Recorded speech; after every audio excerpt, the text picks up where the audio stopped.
Asante sana mpenzi mtazamaji wa Maka TV kwa kuendelea kutupa nguvu kwa kulike, kukomenti na kushare post zetu. Wakati wewe ambaye bado hujasubscribe, tukikuomba basi ufanye hivyo, kwani kwa kusubscribe unakuwa unatupa sisi nguvu ya kukupa habari kemkem kila wakati, kila muda, kila saa, huku wewe ukibaki na faida ya kupata habari zetu kila pale tunapozitupia.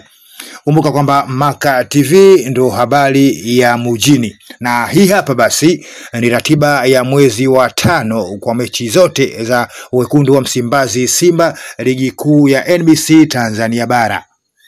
Mei 2 wekundu wa Msimbazi Simba watakuwa wakimenyana na Mashujaa Football Club, ambapo Mei 5 JKT Tanzania wataivaa Simba Sports Club. Mei 8 Simba na Pamba Jiji. Mei 11 KMC na Simba. Mei 14 Simba na Singida Big Stars. Mei 21 K-Gold na Simba, wakati Mei 25 Simba na Kagera Sugar. Kumbuka kwamba bado kuna mchezo ambao haujaamuliwa, na wenyewe basi ni ule unaozikutanisha timu hasimu watani wa jadi hawa Yanga na Simba, ambapo bado haujapangiwa tarehe. Mchezo wa nusu fainali wa kombe la CRDB dhidi ya Simba na Singida Big Stars pia unatarajiwa kupigwa kati ya Mei 16 na 18. Wakati huo basi, mpenzi mtazamaji wa Maka TV, afisa mtendaji mkuu wa Diadora South Africa Bwana Yusuf Vadi amesema kuwa wanafurahi kupata nafasi ya kuwa sehemu ya udhamini wa miongoni mwa virabu vikubwa barani Afrika, na kuahidi kwenda kutengeneza bidhaa bora kama ilivyokuwa kwa timu walizowahi kuzivalisha kwa muda mrefu, ikiwemo AS Roma ya nchini Italy.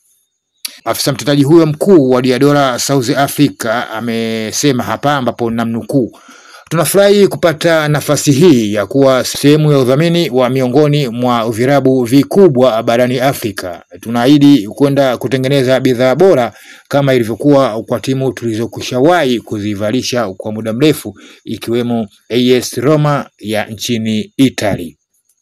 Mpenzi mtazamaji wa Maka TV, bado na kusisitiza kulike, kukomenti, kushare post zetu pamoja na kusubscribe.